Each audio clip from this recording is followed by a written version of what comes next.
Since the beginning of the pandemic, the American Medical Association has led the fight against COVID 19. As the nation copes with the effects of the crisis, we continue to offer tireless advocacy and expert resources.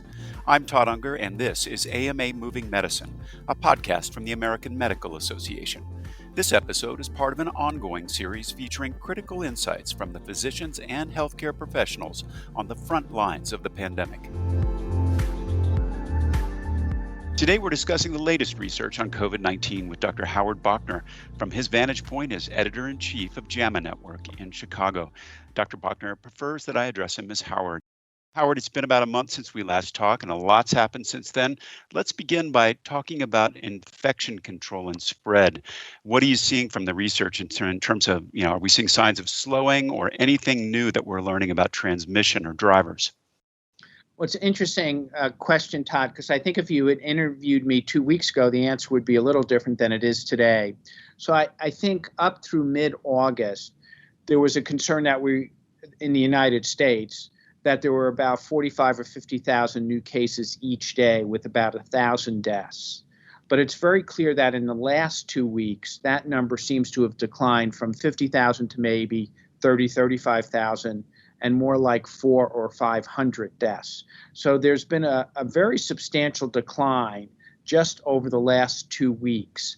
And most people attribute that to additional public health programs that have been instituted in various states around the country. And I think by this time, most of your listeners know what those are, which is social distancing, masking, hand washing, really dramatically limit the number of people who can gather indoors, particularly, for example, restaurants or bars. So I think answering that question would have been different 2 weeks ago. Nice progress around the country the last 2 weeks.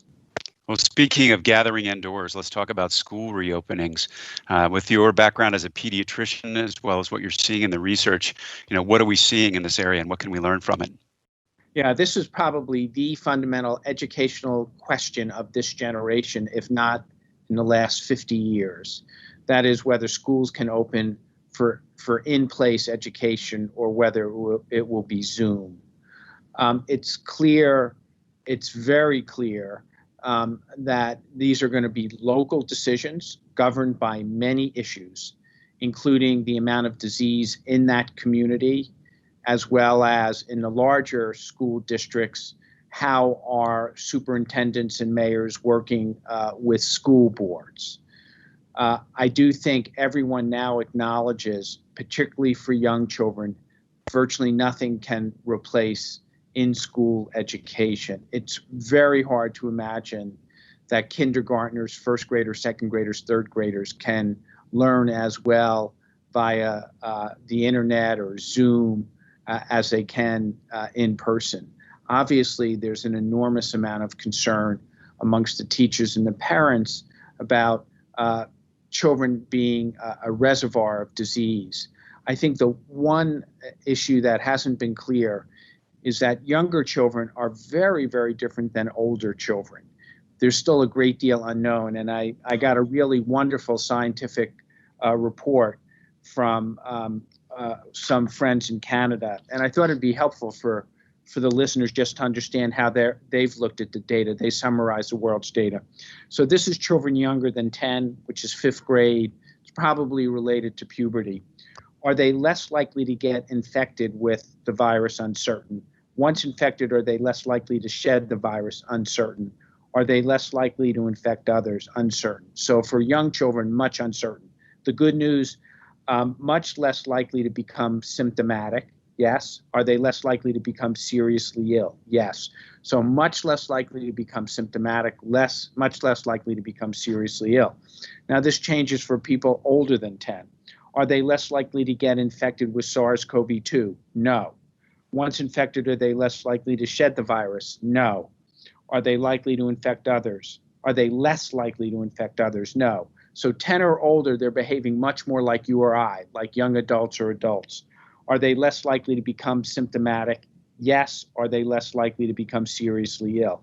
Yes. So in that regards, they're different than adults. So for children or young teenagers, Some characteristics like adults, other characteristics like young children. That is a very clarifying way to look at it. Let's talk about the latest research on vaccine development and treatments. Are we any further along in understanding antibodies and immunity to COVID-19? And what do physicians really need to know right now? So I think now there's been enough studies published to know that depending on the population, as expected, 85, 90, or 95% of individuals who are infected with the virus, adults, we still have less data in children, are clearly developing an immunologic response, so-called neutralizing antibodies, IgG, and there may be a way in which their immunologic system is primed so that if they see the organism again, it's not neutralizing antibodies or IgG or IgA, but it may be a T cell response. But 85, 90, or 95% of individuals are clearly developing some form of protection. The great unknown is how long will that last? Is that 3 months, 6 months, 9 months, or 12 months? So that's in response to the immunologic question.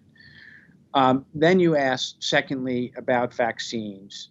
There's probably a dozen vaccines now that are in so-called phase 3 trials, an mRNA vaccine, a DNA-inspired vaccine, a traditional heat-killed virus vaccine. Those studies are being conducted around the world, China, South America, the United States. And 4 or 5 of these studies are into phase 3 trials, meaning they will enroll upwards of 30,000 patients and then accumulate data, and then eventually, hopefully, if there's evidence of effectiveness and safety, apply for broader approval from the FDA. When that will happen, October, November, or December, and then how quickly the FDA would make a decision about that specific vaccine is unknown. There's been some talk about, an emergency use authorization. Any comments on that? Yeah, it's become increasingly controversial that the FDA may utilize an EUA for approval of a vaccine. Commissioner Hahn, Steve Hahn, who I've interviewed on my show, indicated over the weekend that he would be open to such an approach to vaccine approval. I think following the hydroxychloroquine and remdesivir EUAs, people are concerned about this and whether or not the FDA potentially is being influenced by the executive branch. That remains unclear. There's been a great deal of concern amongst many individuals who are familiar with vaccines in the EUA process that it not be used.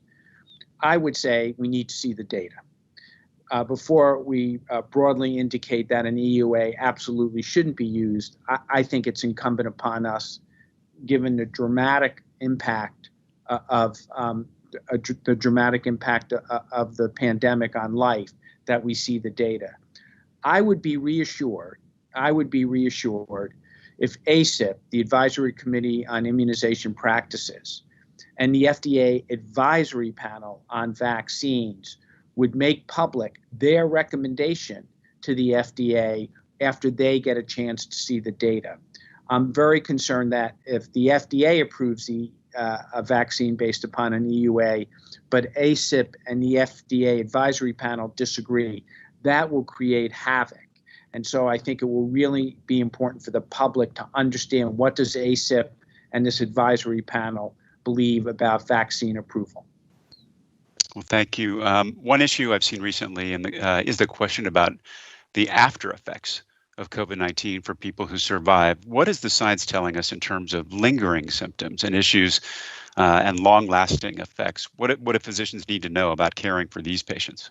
Right. So the early reports are really from people who were infected months ago. And so those have tended to be the frail elderly. So it becomes very, very difficult to know whether or not an infection with COVID-19 that resulted in admission to an intensive care unit and the use of mechanical ventilation when a machine breathes for you, whether or not it really is any different than just general sepsis that wasn't attributable to COVID-19.